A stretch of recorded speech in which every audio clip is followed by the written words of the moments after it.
Should I incorporate? So that's a very interesting question. It really depends on what you're doing. If you're going to have a business that's going to run with liability, you probably want to incorporate. But when you make that decision, you have to think about what type of business do I really want? Do I want to be a sole proprietor? That means you're the person who is the business. There's no separation between the legal entity because the sole proprietor is the same person as the one that's operating the business. In a partnership, you need 2 or more people. You don't have liability protection as well in a general partnership. The only place where you get liability protection is through a corporation because that's a separation of it's the creation of a new legal entity. That legal entity is the corporation, which is separate from the shareholder. Why would you use a corporation? Use a corporation because you want to have a separate legal entity. That does create 2 taxpayers, 2 people, 2 technical people. It allows for the shareholders to be protected from liability of the corporation because the corporation is the one that's doing the work as opposed to the shareholders, or running the service as opposed to the shareholders. It's its own legal personality, so it's got its own entity. And it creates it's a separate taxpayer from the shareholders, but that's really something you should discuss with your accountant. And then this is different from a sole proprietorship, and this is also different from a partnership. When you're thinking of incorporation, you have to go through a certain number of decisions. Do I want a named company or do I want a number company? They're both the same, except for the name. If you're going to pick a name, you really need to pick a few names because you can't have a name that matches somebody else's name. So if you can't incorporate Tim Hortons. It's already incorporated. So you have to be totally different if you're going to do something. Then you're going to decide on how many directors. So in a corporation, you can have 1 director, you can have 10 directors, you can decide. But if you're 1 shareholder, you're probably going to want to be 1 director. However, in the articles of incorporation, you want to set out how many directors you have, and you can have a minimum or a maximum. So when I do it, I usually do a minimum of 1 and a maximum of 10. Then you want to decide what type of share provisions you want. So are you going to have many shareholders? Because as a private company, you're limited to less than 50. But if you have maybe 10 shareholders, do you want dividends paid out at the same time for everybody? These are decisions you can make. So you can have different types of share provisions, which allow flexibility in how you want to operate the company. And then you have to decide, do I want a provincial company governed by Ontario, or do I want a federal company governed by Canada? Essentially, they're the same. There are some different rules. In a federal company, you need to have a Canadian resident director. In an Ontario company, you don't need a Canadian resident director. So there's just different planning mechanisms that you can use. If you're trying to do business internationally, maybe you want a Canadian company because other countries might recognize Canada and not necessarily know what Ontario is.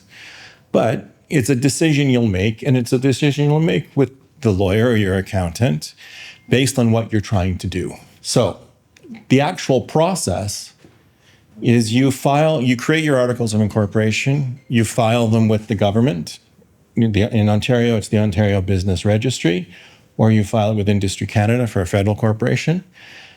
Just so if you back up a second, both corporations offer the same shareholder protection. Then I get people ask me all the time, why do I need a minute book? What do I need to do after I incorporate? You need a minute book because you need to set up who is the shareholders, who are the directors, who are the officers. You want to make sure that you've subscribed to shares. So if there's 2 shareholders, both shareholders should subscribe to the shares. And that way you're indicating who's going to be in the company. And if you're ever asked a question by CRA, or if you're financing the company, you have that information in the minute book. After you create the minute book and you register you do the corporate registers, you have to file an initial notice, a notice of change. You have to advise the government who's going to be the directors, who are the officers. And on an annual basis, you have to file annual returns. If you don't file the annual returns, you become non-compliant, and then you have to catch up several years at a time, which is never a good thing. So what's in a minute book? The minutes are in the minute book. What are the minutes? The minutes are the sort of the decisions and sort of what's happening in the company. So You're going to, on an annual basis, approve financial statements. You're going to confirm who the directors are, appoint accountants, declare dividends. Very basic things, but it shows how the company's operating. And, people always ask me, do I need one or do I not need one? I usually say yes, it's a good thing to have, mostly because you're going to, if you ever get audited, you're going to need to present your minute book. And, people like to make sure, or CRA likes to make sure things are being done properly. A shareholders agreement. I always get asked about shareholders agreements. Do I need a shareholders agreement? Well, if you're one person, it's one company. If it's one shareholder, you don't need a shareholders agreement with yourself. I know it sounds silly, but people get asked that question all the time. Now, if you have more than one shareholder, two shareholders or more, you really do need a shareholders agreement. A shareholders agreement is kind of like a marriage contract. You want to make sure that going into the company, you understand what is required by the shareholders, who's going to do what, who's going to sign at the bank. Sometimes you want to isolate that, checks under 5,000, you can have one signatory, checks over, you would have two signatories. But basically, the shareholders agreement governs the relationship between the shareholders. And, you've got to think about what happens going into the business. Everybody's happy. Everybody wants to get busy. Everybody wants to work. Everybody's really keen. Business operates. What happens if things start to fall apart or decisions can't be made? Then the shareholders agreement helps decide what's going to happen because it's already indicated.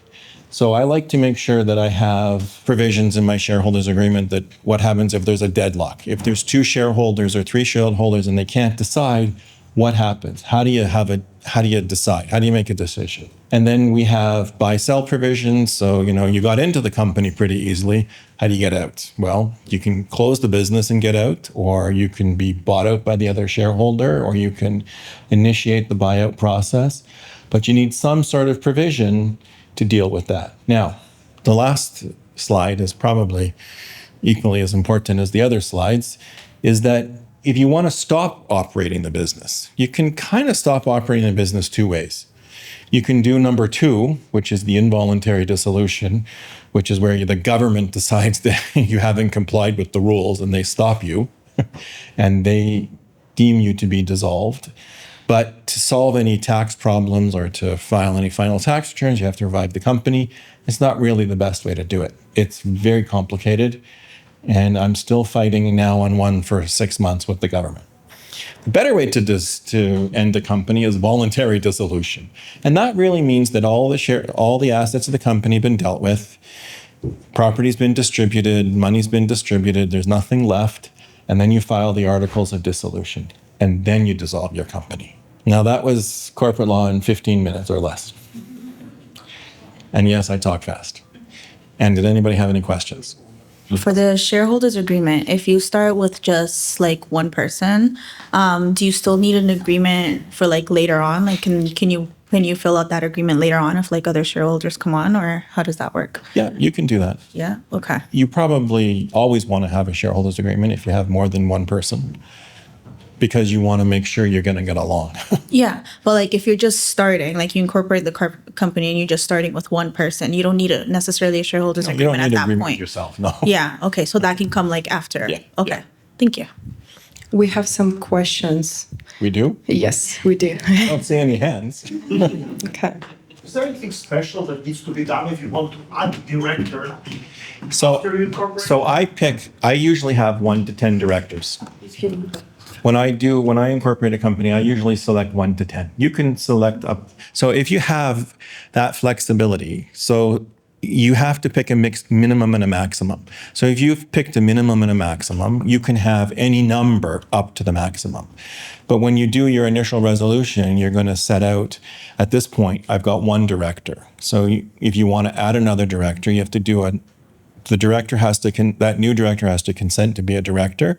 You have to file a notice of change to add a director. You have to do a resolution saying that now the company has gone from 1 director to 2 directors or 3, whatever. So there is paperwork to do. If a business receives funding for marketing but ends up spending money on rent or payroll, what are potential consequences? Okay, again, that's going to depend on what the money was funded for and how it was funded and what the funding agreement says. In the abstract, without an agreement, I can't answer a question like that. Did you see that movie about Mark Zuckerberg and his fellow incorporators? I think it was Social Network, where his fellow incorporators were dissolved out of the company and their shares were watered down. Are you familiar with what happened, and how do shareholders protect against that being? So the way to protect yourself as a shareholder is you really should subscribe to the shares.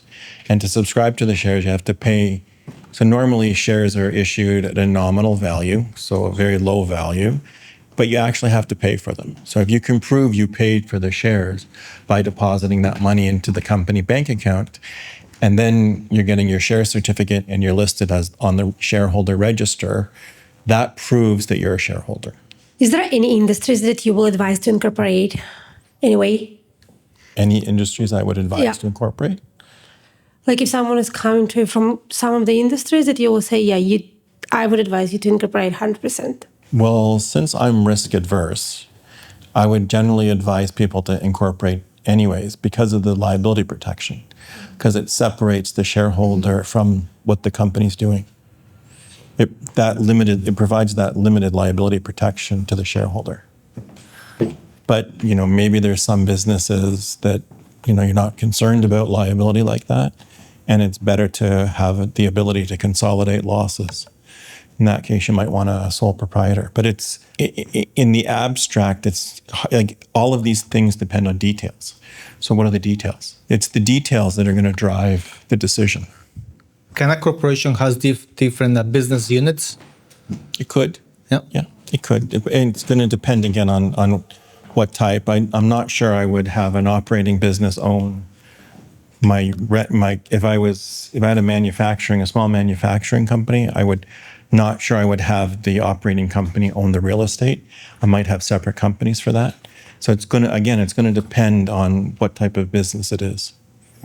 A lot of these things is planning. So if you plan early, the earlier you plan, the more efficient the structure can be, and then it makes it easier later on to do different things. When choosing a name for the company, some people prefer to go with a numbered company name. Some people have the actual company name. Yep. You can always have a trade name as well with a numbered corporation. You could have a business name registration. That's right. But a business name registration needs to be renewed every 5 years. Correct. Whereas a company name, once you've done the name search and if I went Josh Inc., I never have to have that name renewed.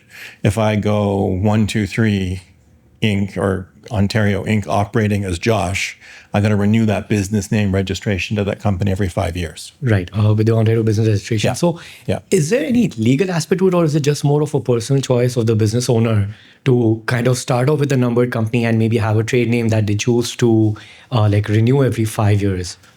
You can do it that way.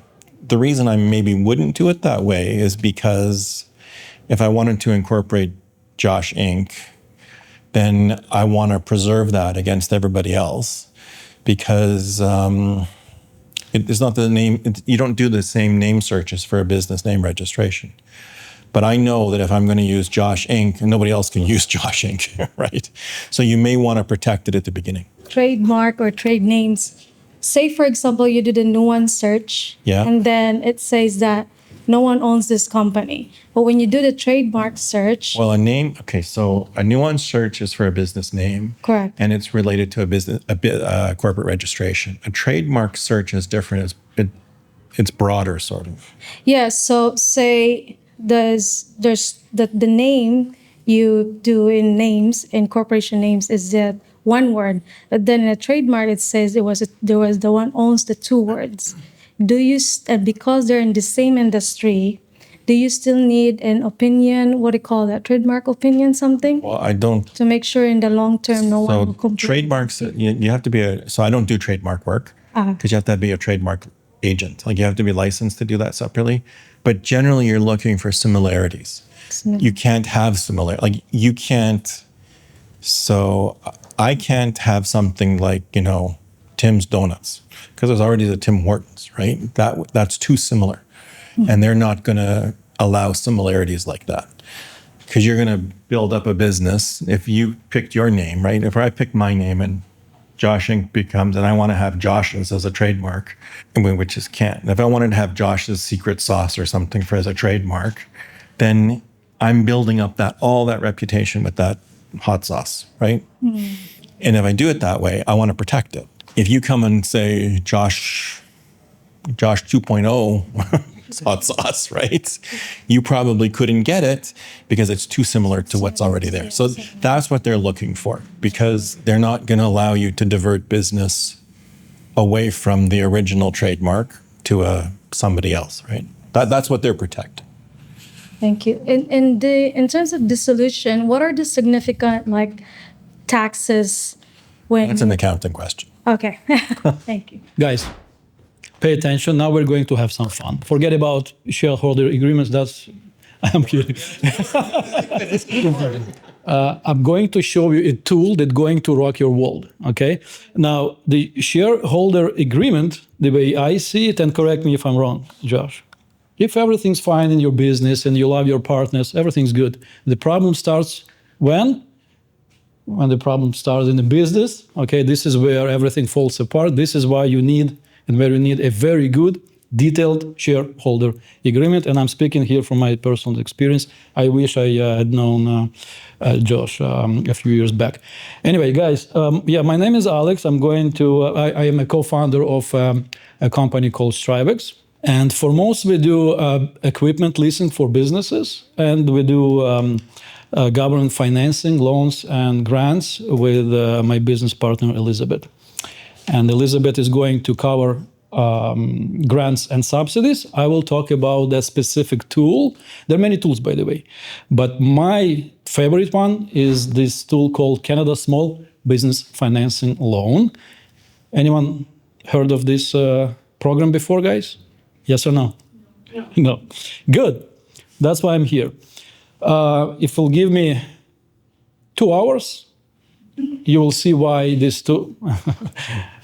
Thank you for the vote of confidence. No, 10 minutes. That's what it's going to take, 10 minutes. Don't worry, Josh. All right, let's see. What's a CSBFL? How much is it? By the way, it's not $1 million. It's actually up to $500,000. There are different cases where it can be increased to $1 million if you want to purchase the premises. You want to purchase this business, then it can be even over $1 million. But as a financing, as a loan, it's up to $500,000. So why do I think it's very good tool? Because let's imagine I march into any bank, right? And I say, dear bank, please I have brilliant idea, give me $500,000. What's gonna happen? I go say, keep walking, buddy, right? But it happened to me actually 10 years ago. Yeah, it happened to me. Right? Yeah. So up to $500,000, of which up to $150,000 can be given to you as a line of credit to cover your operating expenses. Because the loan itself, we'll get to that, but the loan itself will cover only 2 things: the renovations and equipment. But everything else can be covered by the line of credit. What's the cost? The cost is prime plus 3 right now. Prime plus 3, which is what? Any idea? What's the prime right now? 425. 5.4. Perfect. Thank you so much.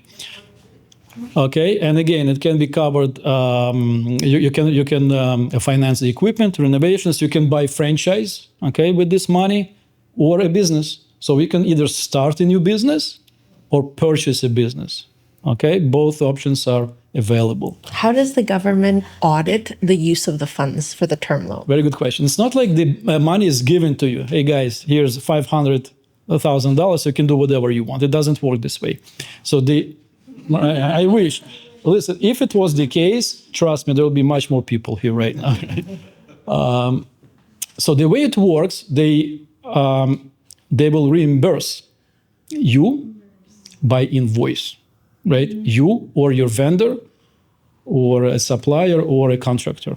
So you have to have an invoice And the money goes directly to either you or a vendor or a contractor. Sometimes you can get an extension, and we did it before, a few months, extra months, but as a rule of thumb, it's 1 year. So within 1 year, you have to execute the loan and spend your money. What are to get the reimbursement? Like you provide checklists. These are the documents. Aside from invoices, there are other things that you have to submit. So the way it works in the beginning, we will go back now. The way it works, you have to have a business plan.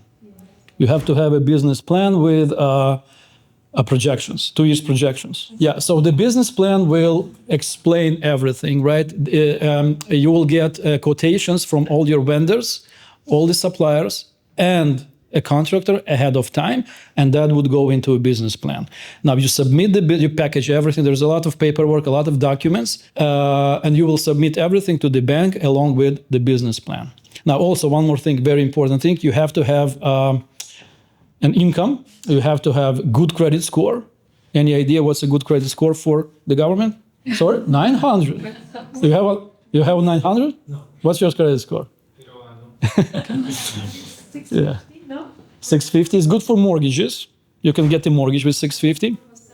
700 as a bare minimum, 700. The more the better, of course. It'll make your case stronger. Down payment. They want to see that you actually have money, right? That you will participate in the business with the government. So they want to see a down payment of at least 25%. 25%. And there is a reason for that. What's the reason? There's two, actually. They won't fund 100% of your project. Depends on the bank, but for most, it's going to be 90%. And they won't cover the HST. When you purchase something for your business, right, or you do renovation, there's HST. You're going to get this HST later on at the end of the year, but you have to cover that because the loan doesn't cover that. So this is why roughly the 25%. So what else? They want to see that you have enough money to cover at least, is it at least? At least 3 months, up to 6 months of your operational expenses. That also will be in the business plan. Yeah, experience. You know, it's not like you want to open a sushi place just because you watched an episode of MasterChef yesterday, right? They want to see that you have an actual experience within the industry. We talked about a little bit. So in your case, it's absolutely amazing. You have a lot of experience. Okay. Sometimes when you don't have that experience, what can be the solution? Just to bring someone with experience. Right? Very simple. And we've done that a lot, actually. Yeah. So once you have a business plan with 2 years projections, with all the paperwork supporting the fact that you have the experience, you have income, you have the 25%, you have to show them that you have at least 25% plus 6 months of operating expenses. You don't have to have the money, a tip from an expert, but you have to show them the money. Okay, there's a difference. There's a little difference, but there is a difference. So again, how does it work? To wrap it up, okay? We will review your case. We'll review all the details. We will create a business plan. Now, I know that you have business plans done by ChatGPT, absolutely amazing. It works. We use that tool also all the time, but the bank won't accept it. There should be a certain format, and the business plans are mostly, usually, what is it, like 40 pages at least? Something like that. Can be much more, depends on the project. Okay, so we'll do that. We will prepare all the paperwork, we will guide you, and we will package it, and we will submit, okay, on your behalf. It takes literally, from my experience, I'm not sure what's your experience. Once it gets to the underwriter, up to 2 weeks. Up to 2 weeks. It's actually very fast, but yes or no? You need to get to the stage of the underwriter. Yes. So that takes time. And it usually, 3 months? Can take 3 to sometimes 4 months. And it also depends on you, how fast you are with all the paperwork. Okay, so normally I would say 3 to 4 months. Is there a lender fee? There is. You guessed, or? No, because anything lending. Of course, it makes sense. That's what they make them want. Yeah. So there's 2%. Yeah, so if you're applying for $500,000, you're gonna get $500,000 minus 2%. So it depends on the scope of work, it depends on the project, it depends on so many factors, but believe me, you can afford it. Okay, so it's I don't want to throw numbers in the air, but we work with a lot of people, and for most, we help people a lot. I want to share something with you guys, my story from the other day. So I have a client named Mike, okay?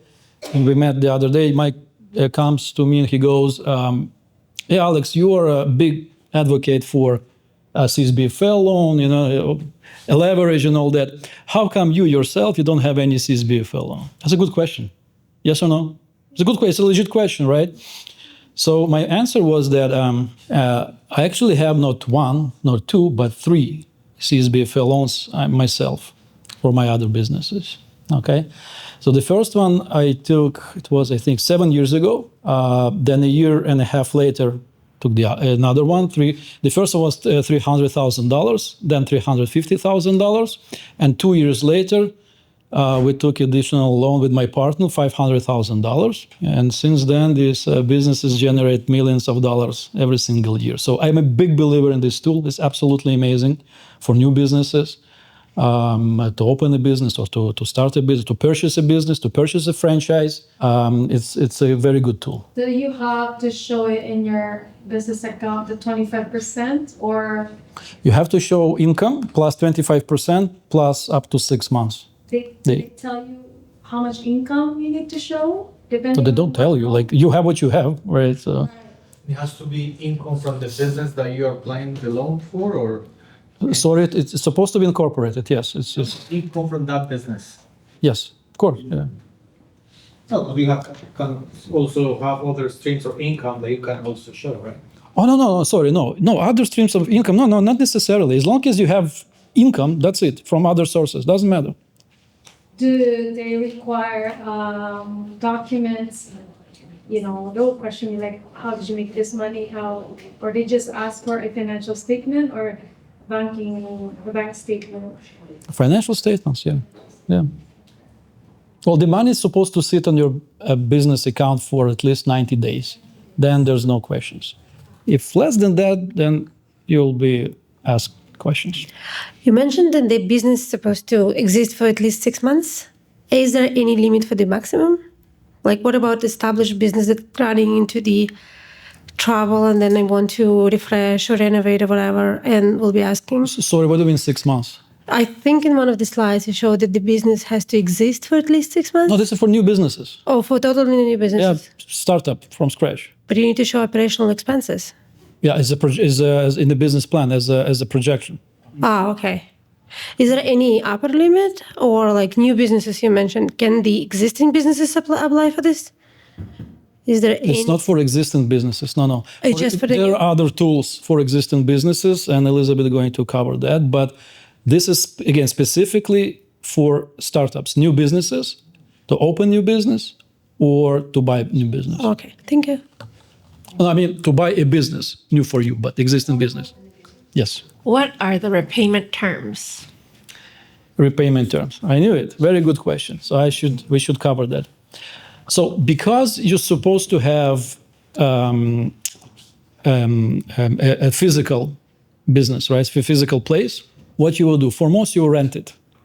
And the rent for most goes for 5 years plus 5 years. Right, 5 plus 5. So this is how the term going to be, 10 years. So is the lending, amortization is what, 10 years? 10 years, yeah. 10 years. Yeah.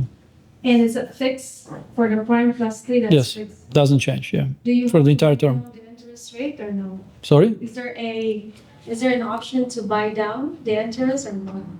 You can't lower the interest, but yes, you can. No penalties, you can pay anytime. What's the fastest time frame you've gotten one of these approved? Your record For what, sorry? for getting one approved, this process approved. There's from what I can tell, not less than 3 months. It's very hard to do less than. What's your experience on that? Around 12 weeks. 12 altogether? Yeah, that's the minimum. Okay, yeah. So something like that, around 3 months. So we already have an incorporated business running. So this, if we want to purchase equipment, then we need to open another business unit within the corporation and do a business plan with that unit. No. If you want equipment for your existing business, that loan won't cover it. You will have to come to me for leasing. You know. No. If we open another company, we buy this one. I mean, you can try, but it won't work. To open a new franchise? No. One another location? Yes. Yeah. Okay. Yeah, you can do that. If you again, let's break it down. If you own a business, okay, and you want to open a franchise or to sell a franchise, okay, a franchise is essentially not your business. That's the buyer of business. So the buyer can get this loan for you. Like there's no. Or if you want to open a new business, let's say Niagara, Okay. a different name or different. Yeah. Then yes. Yeah, for sure. Yeah. What's your business, guys? If I may ask. Racing simulators. What's that? Formula One. Oh, race. Oh, no. Cool. Okay. Okay. Good. Yeah. Okay. Yeah. Yeah, it's a big opportunity, let's say Niagara, because they are investing a lot of money over there for the Yes. new attractions. Exactly. Yeah. Yeah. And it's a good model in Boston and also London. It's like a kind of high-end restaurant, and they have like 20 machines Right. running the simulators. And yeah, It's a good business, especially, you're absolutely right, especially in Niagara region, because so much money pouring there. and it's high-end. I mean, food, drinks. Right. Yeah. Okay. Is this only for the residents? So there is no a specific definition. There's no specific requirement, right? But from our experience, the bank won't fund. Basically they will only give the loan just to citizens or PR. It's very hard to get this loan with just a work permit or something like that. So again, but we've done that. What do people do for most? Just partner with someone who is a PR or a citizen. What are your obligations for the span of 10 years aside from paying the amortization? Do you have to maintain certain income or no? Because you said that this is a reimbursement, so in a year you. As long as you pay your loan monthly, it's a loan, right? As long as you make your payments, And they you're don't good. do audits yearly and stuff? They don't do audits, no, but they will audit. They will do. It's actually a good question. They will audit you during this process. During the process, yeah. So because if you're claiming like I don't know, like your machinery costs $300,000, you have to prove that you actually purchased machines worth of roughly $300,000, and they will audit it. Yes. Do they have a definition? What's machinery? Like what No, type of equipment? unless it's a farming, doesn't matter. Farming is a different story. Okay, there's some similar tool to CSBFL loan for farms, very similar, but it's not actually CSBFL. It's something else. But otherwise, yeah, no problem. There's no limitations as far as I know. I thought it's doing it automatically, like, with AI and stuff, it's reading my mind. I guess not yet. Soon. Okay, so types of funding. Whenever we want to get grants means non-refundable funding, there's tiers to it. So of course we have the federal funding. It will usually support innovation, growth, accessibility, and inclusions. We have provincial. Each province has their priority and their budget that's being allocated once a year for their programs. We have regional. So let's say we have York region, Toronto region. Each region has their own funding, municipal. Here is a tricky one, actually, because if your business is located in Toronto, but you're a resident of Vaughan, surprisingly, you can apply for a grant in Vaughan as a resident of Vaughan and in City of Toronto, especially for Starter Company Plus. And of course, there are private foundations. So a lot of times we see Visa coming out and like, okay, we'll give $10,000 for inclusivity. You can apply and we'll give you this small grant. Or like TELUS, they also have a grant. Or insurance companies, Zen Insurance, they also always have those programs. It's really hard to get those grants. It's very, very competitive, but they do exist. So whenever you have a project, you can stuck between grants. So they're stuckable. You can take, let's say you're doing an innovation.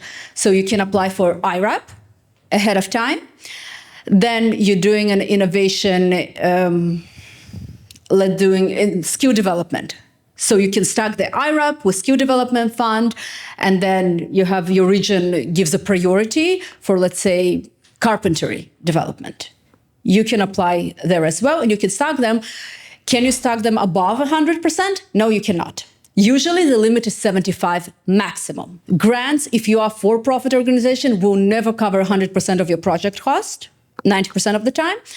You have to put your own money. So it's usually 25% plus the GST, HST. And it will not cover 100% of your project in terms of, let's say you need to hire 5 people to develop a software and you need to rent a larger place. They will not cover your operational cost, but they will cover your equipment cost. It all depends on the program. You can still stock them, but it all depends. What's open right now? That's an interesting one, right? What you can apply for right now. So Canada Expert is open. What does it mean? You need to expert what you're producing, manufacturing. Consulting? Yes. If you're providing consulting in a specific field and you can find clients in US, you can apply for Canada Expert Grant. Or let's say you have a software that you want to sell in Mexico. You can apply for Canada Expert Grant. What it will cover, it usually will cover your marketing efforts, not in Canada. So you cannot claim your invoices for Facebook advertisement in Canada, but you can claim if you did the advertisement for the Mexico market. It will cover your travel cost. It will cover your per diem. It will maximum cover 50% of your project cost and maximum 50,000. Health Technology Accelerator Fund can go up to 5 million. Federal Development of Ontario, it's actually a 0% interest loan. They will cover up to 50% of your project cost at 0% with maximum 15 years amortization. You do need to repay. It is a loan. It is right now on an ongoing basis. And you can stack this loan with a grant of maximum 75% of your project cost. There is Creative Industries Funding, which is a great program if you're a photographer or you're shooting a movie. They have their limitation, but technology, music is all eligible. And TELUS Fund is actually a private foundation, which is TELUS, and they're giving right now up to 125,000, which is also nice. I always recommend everybody apply to everything that might be suitable for you. Nobody can promise you success, but you should try. And while you're writing it down, you're also working your idea a little bit further, and which each step you take, it becomes more alive. The downside of artificial intelligence. So as Alex was mentioned previously, can you use AI to write? You should definitely use an AI if it helps you to put your idea, or like, I use it to correct my grammar. I'll be honest with you, like my spelling sucks. Whenever you're pitching your idea, especially for a grant, it must have your passion. If you say to ChatGPT, okay, write me a business plan for a nursing home, it will write it, but it's going to be dry. But if you're saying to AI, I want to build a nursing home that will help elderly with dementia because I have this story of I seen what it causes an elderly person. Or you're saying, I want to build this machine that will give a real feeling of racing the car because as a child, when I was sitting, my imagination was that strong. I felt like a man in the car. You need to give this feeling, and unfortunately, AI is not there. You can definitely use it, but we always recommend add a little bit of touch. Plus, sometimes, because it's reached from so many other articles and so much information is online, it will give your idea to whether it's a bank or a other funding body, but it might also be mistaken because it will use some other people's words who might not always be correct. Startup grants for people who are thinking about opening a company. So Startup Company Plus, every municipality has it. It is an Ontario program. They will give you up to 5,000 when you spend 1,500 of your own money. You can spend it on marketing, you can spend it on anything else. Now, is Startup Company Plus available for companies who's been around for over 2 years? Yes, because it's a new project. Whenever it's a new project, something new you want to do within your existing company, you can still apply for Starter Company Plus. And this is the program where I talked about my business is in Toronto, I live in Vaughan. You can apply in Vaughan if it's open there right now, or you can apply in Toronto. Can you apply in both? No, because it is still governed by Ontario. They will see it. You need to check. So in Vaughan, it's open much more often because it's allocated a certain amount of funding and people apply less in Vaughan than in Toronto. So that is something also you should look up for. Summer Company program, it's closed right now, and it is for young entrepreneurs starting the age of 15. We actually had a client whose 15-year-old son got it this summer. $3,000, no string attached, for them to try and kind of nourish their entrepreneurship spirit. Now there, if you're gonna Google grants, you're gonna find Start Strong Canada grant. It's a fraud.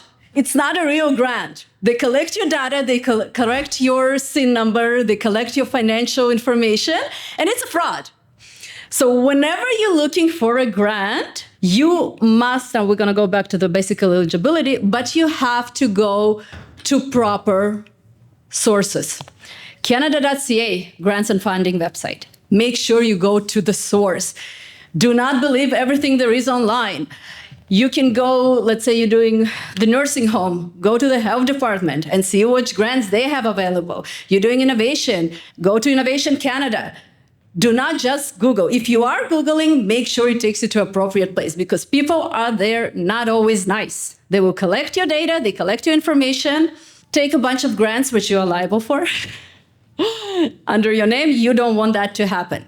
So let's go back a little bit. By the way, if anybody have questions while I speak, raise your hand. You're more than welcome.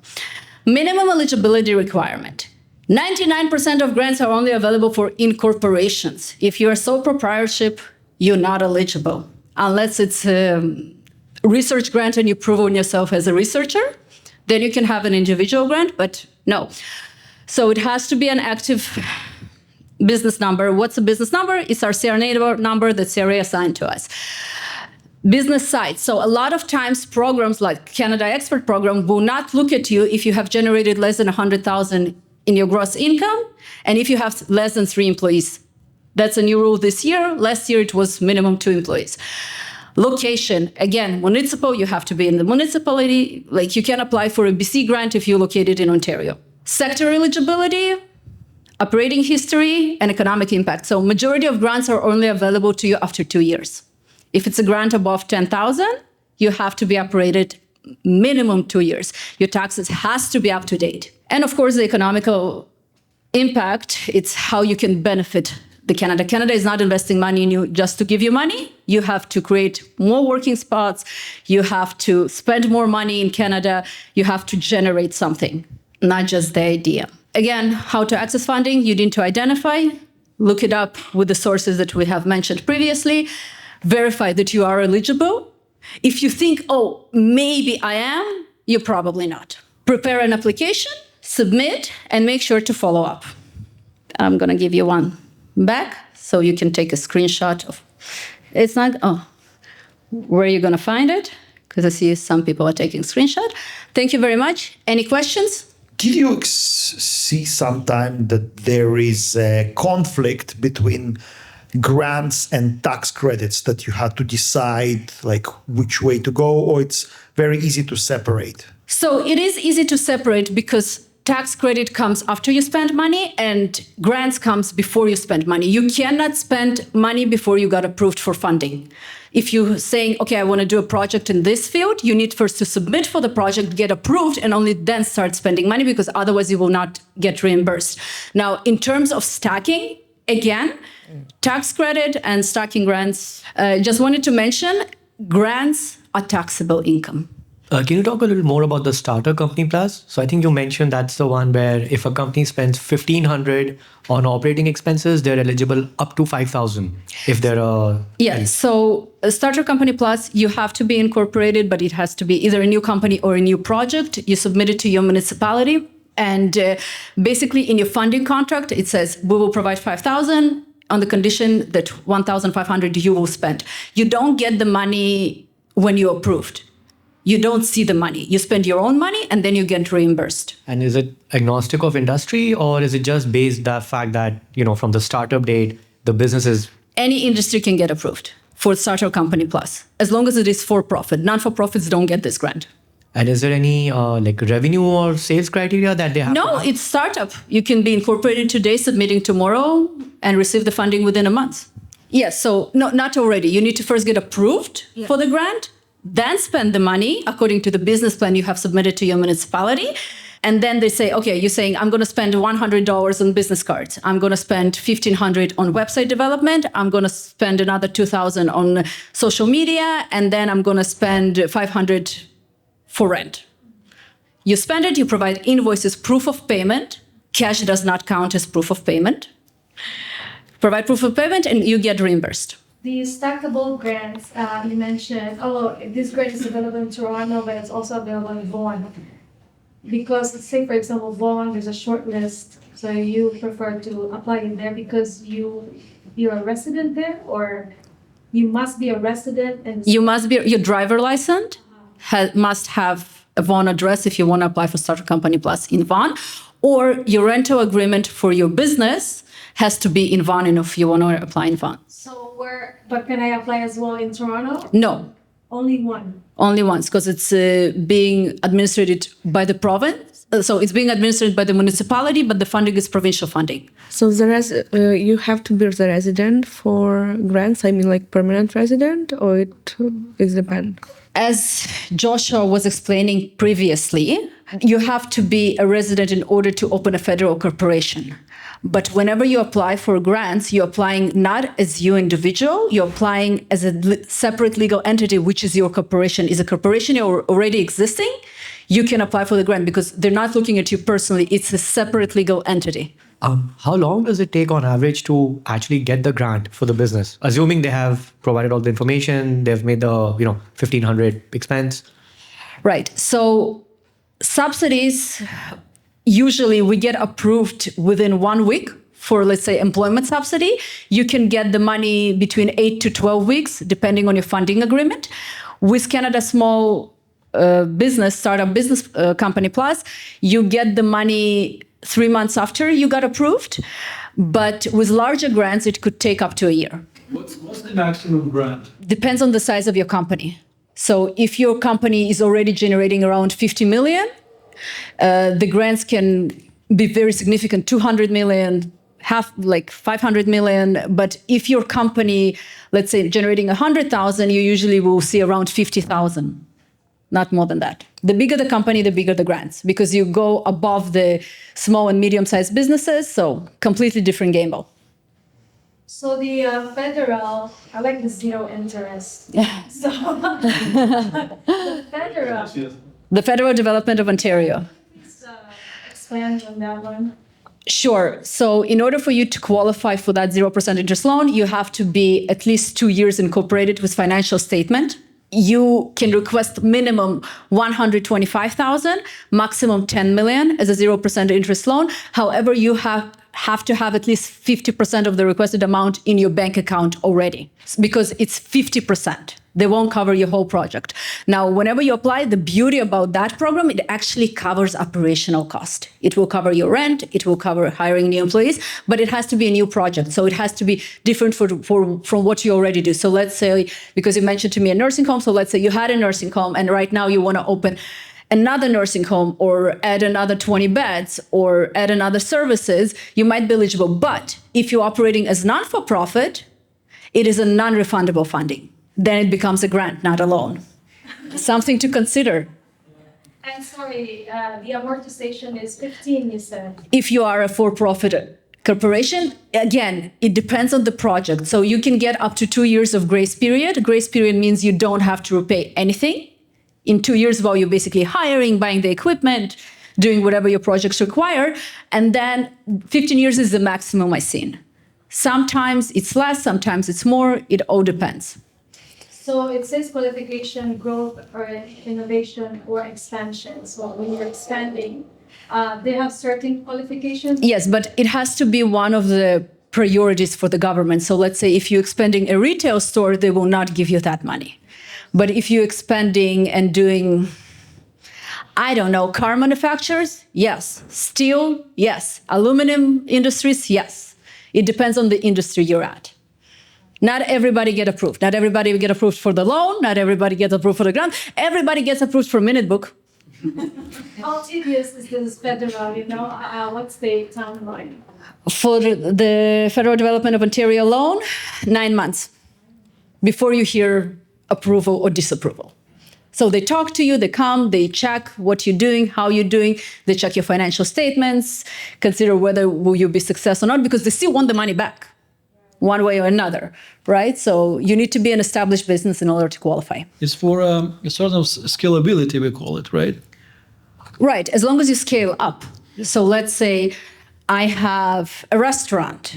I won't qualify if I want to say I want to open another room in my restaurant.